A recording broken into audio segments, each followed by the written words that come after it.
사랑하는 행복한 교회 성도 여러분, 이 영상을 보시는 하나님 나라의 귀한 자녀 여러분, 오늘은 2023년 4월 10일 월요일입니다. 오늘부터 다시 매일 성경은 민수기를 시작합니다.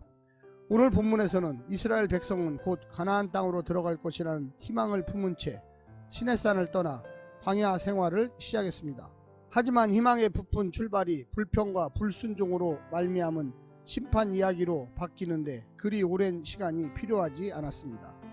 민수기 11장 12장은 첫 번째 광야 불평 이야기를 소개하고 있습니다. 오늘 본문을 나누어 보겠습니다.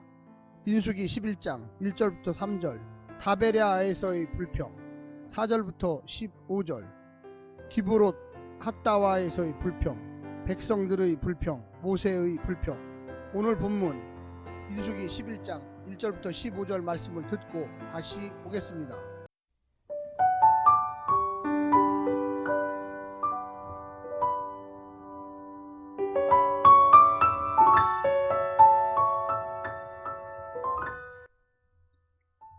민수기 11장. 여호와께서 들으시기에 백성이 악한 말로 원망하매 여호와께서 들으시고 진노하사 여호와의 불을 그들 중에 붙여서 진영 끝을 사르게 하시매 백성이 모세에게 부르짖음으로 모세가 여호와께 기도하니 불이 꺼졌더라. 그곳 이름을 다베라라 불렀으니 이는 여호와의 불이 그들 중에 붙은 까닭이었더라.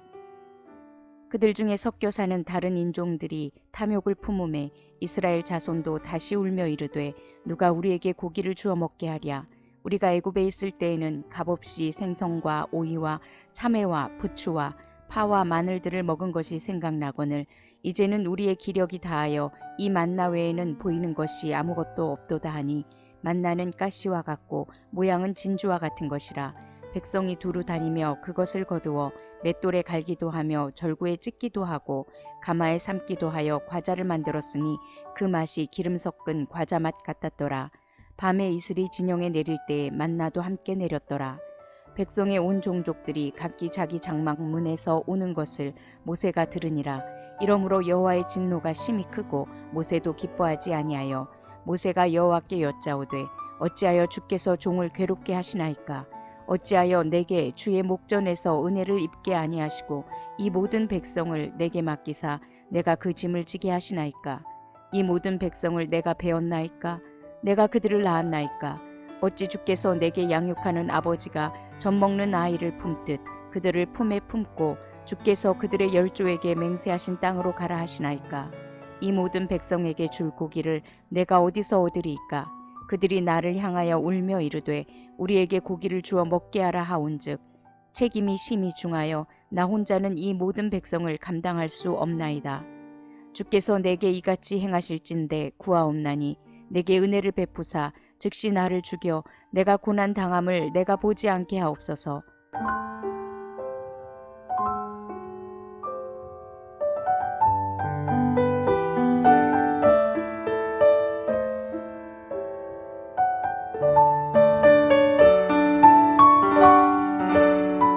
민수기 11장과 12장은 각각 세 가지 불평 이야기들을 포함하고 있습니다. 이 세 이야기는 비슷한 패턴으로 전개되고 전체를 하나로 묶어주는 주제의 발전이 있습니다. 세 이야기를 하나의 이야기 단위로 이해해야 한다는 뜻입니다. 진영 끝에 있던 하나님의 심판은 시간이 갈수록 진영 안으로 그리고 아론과 미리암에 이르며 점점 중심을 향해 나아갑니다. 오늘 본문을 세 부분으로 나누어 자세히 설명드리겠습니다. 첫 번째, 백성의 악한 불평과 모세의 부르짖음. 다베라 광야에서 백성들이 악한 말로 하나님께 원망합니다. 구체적으로 어떤 말인지 몰라도 하나님께서 들으시기에 악한 것이었다면 하나님의 구원 역사를 부정한 듯한 말이었을 것입니다. 하나님은 분노하십니다. 진영 끝을 불사르기 시작하실 만큼 화가 나셨습니다. 모세가 백성을 위해 부르짖고 기도하여 간신히 여호와의 분노를 잠재웠고 진영의 불도 꺼졌습니다. 구원은 분명 이스라엘 백성을 위한 하나님의 역사이지만 하나님께서 그 백성의 뜻에 맞춰 주시는 일은 아닙니다. 두 번째, 고기 먹고 싶다고 불평하는 이스라엘. 이스라엘은 고기가 없다고 울며 불평합니다.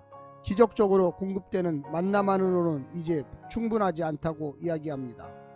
애굽에서 먹던 음식에 못 미친다고 불평합니다.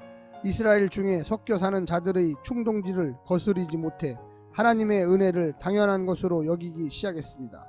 혹독한 노예 생활의 대가로 애굽에서 먹던 생선과 채소를 값없이 먹었다고 미화하고 있습니다. 광야의 하나님을 애굽의 바로 왕보다 더 무자비하고 무책임한 왕으로 왜곡했습니다. 그들은 육신의 만족을 위해서라면 자유도 하나님도 다 버릴 사람이었습니다.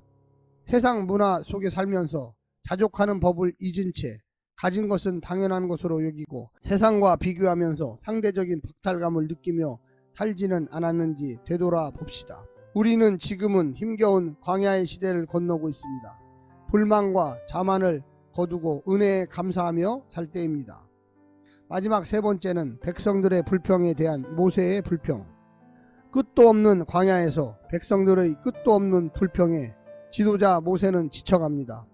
노예 근성에 찌든 백성을 양육해야 하는 부모로서의 책임이 너무 힘겨웠습니다.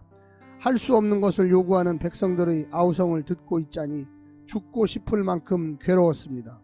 모세는 하나님의 자식들이니 하나님께서 책임져 달라고 요청합니다. 모세 자신의 백성인 양 자기한테만 맡긴 채 외면하시는 듯 느껴진 것입니다.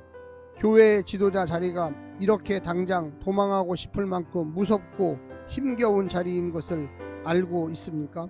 혼자 감당할 수 있는 사람은 아무도 없다는 걸 인정하십시오. 요구만 하고 내 할 일만 하지 않는 성도는 아니십니까? 지도자의 고충을 이해하는 성도들이 되시기를 간절히 부탁드립니다. 사랑하는 성도 여러분, 오늘 본문에서 불평하는 이스라엘과 불평하는 모세의 모습을 볼 수 있습니다. 하나님의 전적인 은혜에 늘 감사하며 사시기를 간절히 부탁드립니다. 오늘 하루도 승리하십시오. 샬롬.